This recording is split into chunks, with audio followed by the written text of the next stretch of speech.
Hello guys, today we will film a video.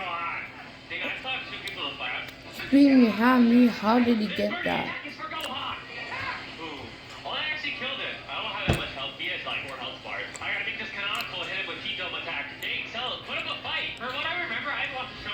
No, bro, lock his base.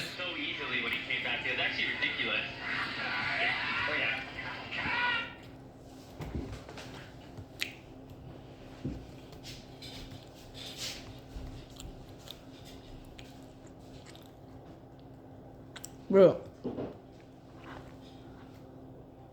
who will do that, bro?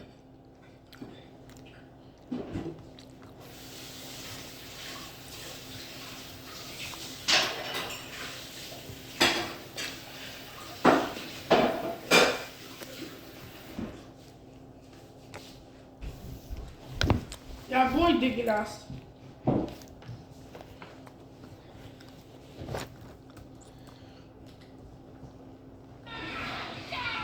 I'm not, I'm not doing it, bro. I'm not doing this.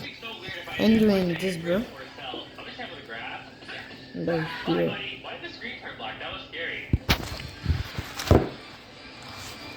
Trunks is now 29 years old. Trunks meets the Supreme Kai. The Supreme Kai tells him about Babidi, how he's trying to revive Majin Buu. Trunks trains with the Supreme Kai for the day Babidi comes. Babidi shows up with Deborah the Demon King, who kills the Supreme Kai. That fills Trunks with so much rage he becomes a Super Saiyan 2 for the first time. In this fight with Deborah, anytime he punches Trunks, he's gonna take some ki. You will pay for killing Supreme Kai! Bro, I didn't know Super Saiyan 2 Trunks wasn't in this game until I was making this video. I was No, bro. special interaction with Goma. I actually have no idea. I'm gonna look that up after this video. You know, Editor Terry, put a yes on the screen. He does have No. a special interaction with Goma. You know, since Dragon Ball Super 2 is coming back and the remake, I hope in the remake they animate this part of the manga because this shows up in the manga.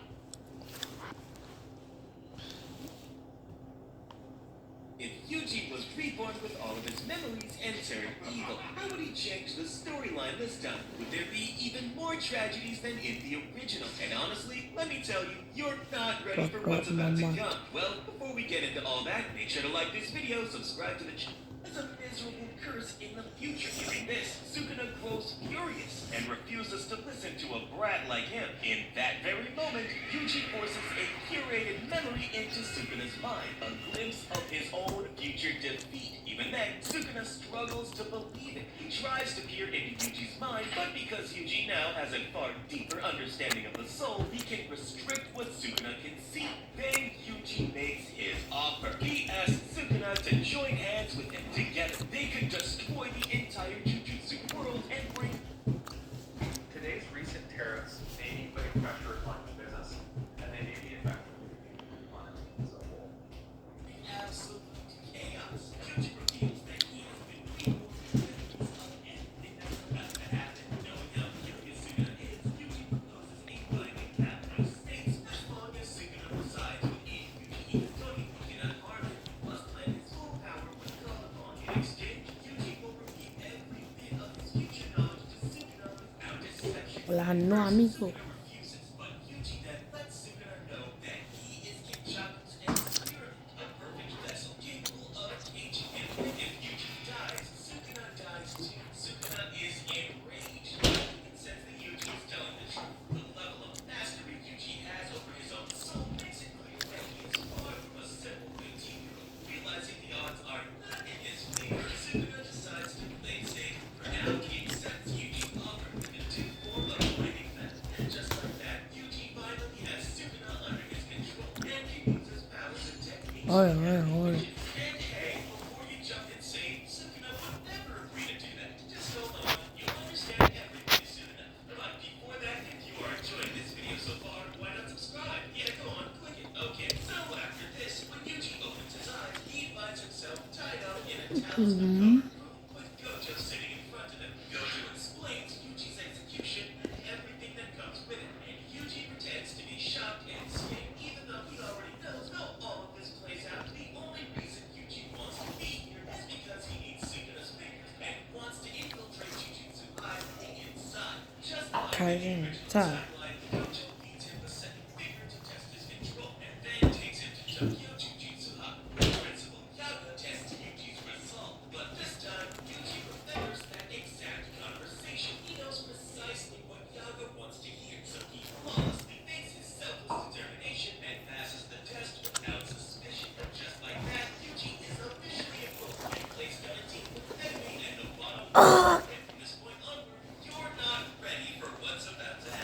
Okay. Once again in West Tokyo, a cursed group appears at the Aishu Juvenile Detention Center, and Yuji, Megumi, and Obata are sent to rescue the survivors. In the original timeline, this was a near-death battle for Yuji. The special grade finger bearer was simply too overwhelming, and Yuji had no choice but to switch to Sukuna to survive. And we all know how that played out for him. But this time, things are different. This version of Yuji doesn't even flinch. The moment the finger bearer reveals itself to Yuji, Bruh. Yuji instantly Brother, you suck. dismantled. Remember, Yuji can now use everything Sukuna can, and at full power because of the binding vow they formed at the beginning. Just like that, the special grade is erased, and Yuji calmly takes the third finger. Seeing this, Megumi is stunned. A rookie sorcerer just casually defeated a special grade without any hesitation. Did you see that glitch, bro? He looks at Yuji and asks directly, "What are you hiding?" Realizing he may have gone a little overboard, Yuji quickly pleads dumb. He claims he doesn't remember what happened, and he's Sukuna taking trouble of his body to consume the finger. Although Megumi accepts this answer for now, he doesn't fully buy it. He knows something is up, and just like that, the team returns to Jujutsu High, which means in this timeline, Yuji never dies, Megumi never encounters Sukuna face to face, and the enchained binding vow between She think I'm stupid, bro. happens. Moving on, now it's finally time for Yuji to pay a visit to Mahito.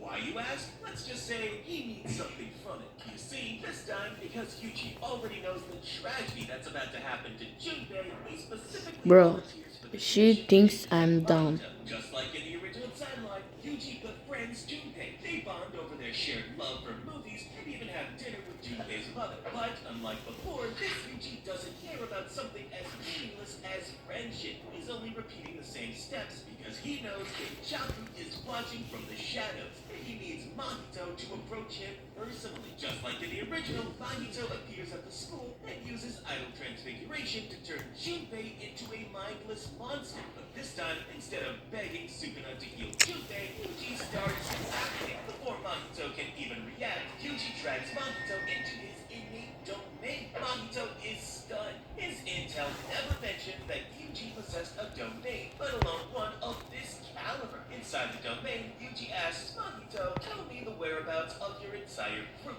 Mahito doesn't take him seriously first. He believes no one can truly harm his soul. But then the slashes begin. Yuji attacks him with soul-targeting guts, and for the first time in his life, Mahito feels real damage, real fear. Yo, Yuji yo. then increases the frequency What of the I slashes, do? deliberately torturing him even more. What I do? What I do?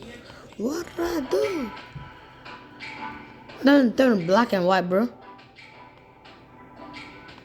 Turn black and white, bro. Turn right and black, bro. Turn right and black. No. When terrified, he begins begging for his life. In exchange, he reveals every last detail about his group's whereabouts. Once Yuji gets the information he needs, he doesn't want to raise Kenjaku's suspicion yet. So he makes Mahito an offer. He'll let him live on one condition. Mahito must form a binding vow with him, stating that he will never tell anyone what truly happened here. Instead, he must report back to his group that everything went exactly as planned. Mahito, shaken and desperate to live, agrees immediately. And just like that, Yuji walks away with the information he needs. Now all that's left is to wait for the pieces to fall into place. And just like in the original timeline, it's time for the Kyoto Goodwill event. In this arc, nothing much changes. Yuji follows the exact same path as in the original and allows the events to unfold naturally. The reason? He wants Kenjaku to send Hanami to attack the event, while Mahito infiltrates the warehouse and steals 6 of Sukuna's fingers, along with the cursed boom death paintings. After all, pulling that off himself would have been nearly impossible for Yuji without raising serious suspicion. Now, immediately after the Goodwill event, Yuji heads to Yasuhashi Bridge to retrieve Sukuna's 4th finger, which had been sealed there for years. Once he secures it, he pays a visit to Kenjaku, whose whereabouts Bro, miss the job, Sahur. Yuji finally meets Kenjaku, he makes it clear that he has no intention of fighting him. Instead, Instead, he wants to join his side. Kenjaku is intrigued by Yuji's sudden appearance and calmly asks him what he wants in return. Yuji replies that, in exchange, he wants the remaining 11 fingers of Sukuna and the death paintings. Before Kenjaku can respond, Jogo steps in, mocking Yuji and calling him a brat whose strength is nowhere near his level. But instead of arguing, Yuji instantly shreds Jogo into 1,000 pieces. And just like that, Jogo is gone. Yuji then turns back to Kenjaku and reveals that he knows his true plan is to seal Satoru Gojo and begin the culling game in order to merge humanity with Tengen. Kenjaku is stunned. He can't comprehend how Yuji knows any of this, but Yuji isn't here to fight. He's willing to support Kenjaku's plan to seal Gojo in exchange for the remaining fingers and the death paintings. Recognizing Yuji's overwhelming power and realizing that he could easily ruin 1,000 years of planning, Kenjaku marks him as an unpredictable anomaly. But instead of confronting him head-on, which he believes would be foolish, How did Kenjaku bro decides disappear? it would be smarter to use him instead. So, to be extra cautious, Kenjaku proposes a binding vow. Yuji must not betray him until Satoru Gojo is sealed. In return, Kenjaku will hand over the fingers and the death paintings. By doing this, Kenjaku buys himself time, planning to deal with Yuji properly once Gojo is sealed. Here, before accepting this, Yuji clarifies one thing. He won't openly fight on the curse user's side. Instead, he will remain with the Jujutsu sorcerers and subtly prevent them from reaching the main battlefield when the time comes. Kenjaku agrees, as he just wants Yuji not to mess up his plans. And just like that, Yuji forms a Labaka Saturno Saturnita, bro. fingers of Sukuna along with the death paintings, which means Yuji now possesses 15 of Sukuna's fingers. And after Dul, consuming dul, the death dul. paintings, he also gains access to blood manipulation. And just like that, it's time for the most anticipated arc, the Shibuya incident. But before we begin, what do you think? Will Kenjaku finally succeed in his plan this time, or is Yuji playing a completely different game? Let us know in the comments. Now, in this arc, most things unfold the same way. Civilians are trapped inside a massive barrier. Gojo arrives to rescue them, he exhausts himself fighting, then Kenjaku uses the prison realm and Gojo is sealed. The difference? This time, when Gojo is sealed and the Mechamaru's communication device activates near Yuji, he doesn't inform the others. Instead, he destroys the device and immediately heads toward Kenjaku and Magito. From this point onward, Yuji's greatest obstacle is gone, and it's time to activate the final phase of his plan. You see, now that Gojo is sealed, the binding vow between Yuji and Kenjaku is no longer valid. So, when Yuji confronts them, the very first thing he does is instantly kill Magito with a soul-based dismissal. See, Kenjaku gets furious because he needed Magito's idol transfiguration to awaken the sorcerers and start the culling game.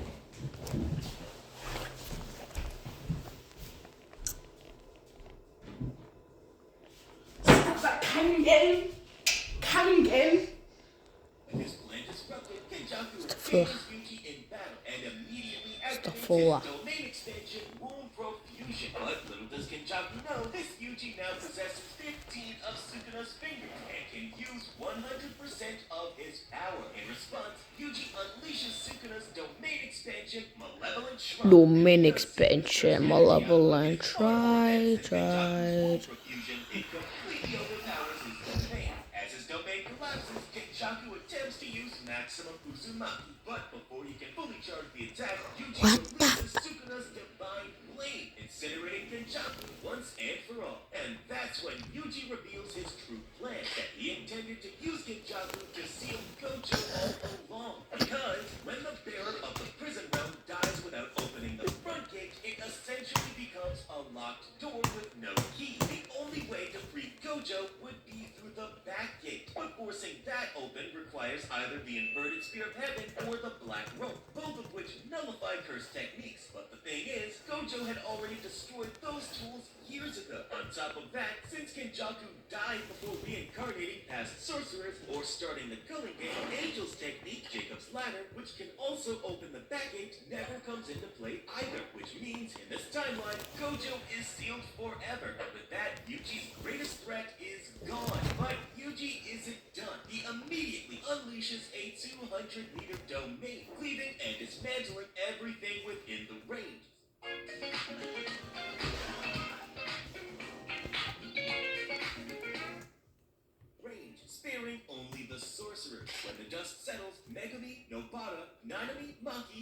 the others see Yuji standing right in front of them. Everyone is confused. No one understands what just happened. But Megami, who had already been suspicious of Yuji since the fearsome Boomar, instantly realizes that something is very wrong. And in that moment, Yuji begins laughing maniacally. He mocks the Jujutsu sorcerers, calling them pathetic, saying they never realized that he was the one pulling the strings all along, and then tells them that Gojo is sealed forever, and that no one is coming to save them now. Yet, instead of slaughtering them right there, Yuji decides he wants to have fun. So he declares war against Jujutsu sorcerers. He gives them exactly 10 days to gather every strong fighter they can find. And just like that, Yuji vanishes. Now, during those 10 days, the Jujutsu higher-ups are in absolute panic mode. Meanwhile, the sorcerers move quickly, trying to recruit Yuta, Akari, and Yuki Tsukumo for the upcoming war. And remember, because Kenjaku never used Outer Transfiguration this time, characters like Higuruma and Sakura are never awakened. Shoso isn't around either, since Yuji had already consumed the death paintings before Mahito could place them into a human vessel. On top of that, the Zenin clan massacre never happens in this timeline, because Naobito Zenin is still alive. Since no one rushed into battle during Shibuya, believing Gojo was handling everything, a chain of events that originally led to the clan's downfall simply never occurs, which means Maki never awakens her full power. And with everything in place, it's time for the final battle. Yuki and Yuta step up first. At the start, the two of them pressure Yuji non-stop, not giving him a single opening to launch his own attacks. They even gain the upper hand early on, but because Yuji has all of his memories, Dang, he knows bro. every single one of their techniques. Realizing Yuki's black hole ability could be a serious threat, Yuji decides to eliminate her first. Without wasting a second, he lands First. a devastating punch on Yuta, separating him from Yuki and My dad said, flying across bro, when he come, bro, he'll come with a 8 mouse.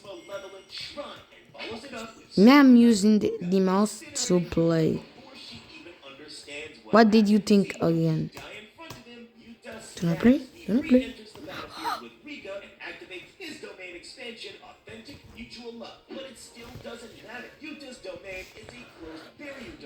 And because in this timeline he never underwent replacement training with Gojo, that means he has no counter Yo. to Yuji's open barrier domain Ay, below yo, and Shrine. yo. Yuji then shatters Yuta's domain instantly, leaving him exposed to the endless Push lashes of over. Leave and dismantle. And just like that, Yuta falls. Next, Akari steps in. But again, it changes nothing. Yuji already knows how Akari I don't know what's happening, bro. If Akari hits a jackpot and becomes unkillable, I have $34 trillion, bro.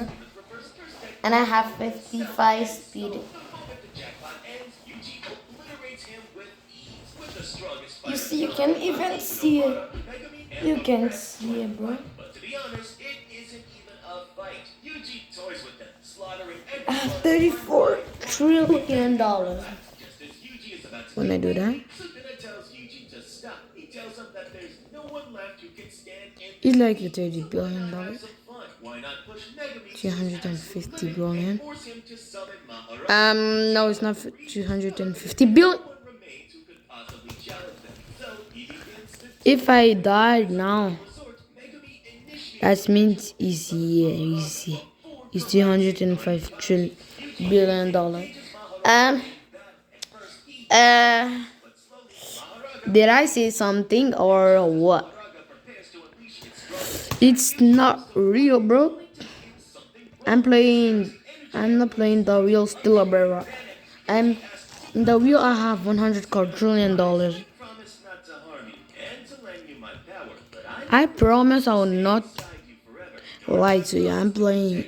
I have $1 quadrillion in the real Stillabera. Concentrates every last bit of his power into one of Yuji's fingers, moving it directly into the path of the strike, severing the finger in the process. And control of Yuji's body and forcefully Nope, never mind. In the real Stillabera. punches Megami. Look at I'm gonna play the real.